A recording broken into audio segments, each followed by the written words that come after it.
See, an email lacking clear subjects and proper context doesn't just annoy your lecturer, it creates friction and it delays your solution.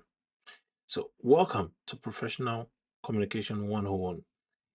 I'm going to give you the exact templates you need to get your emails opened, read, and also resolved.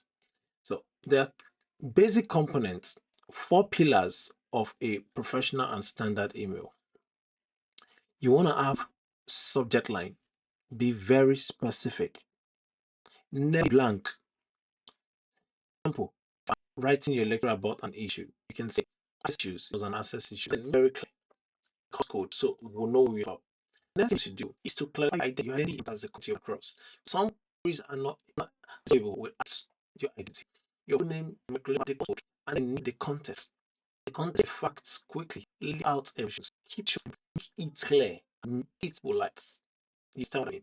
So now, double check your recipient's email is correct. Tell your supervisor missing grades, not your missing grades. To opposition, so no missing.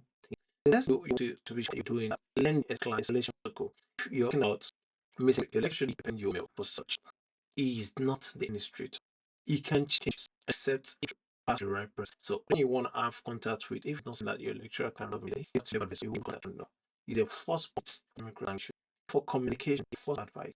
You can reach to your subject level advisor can help to your department.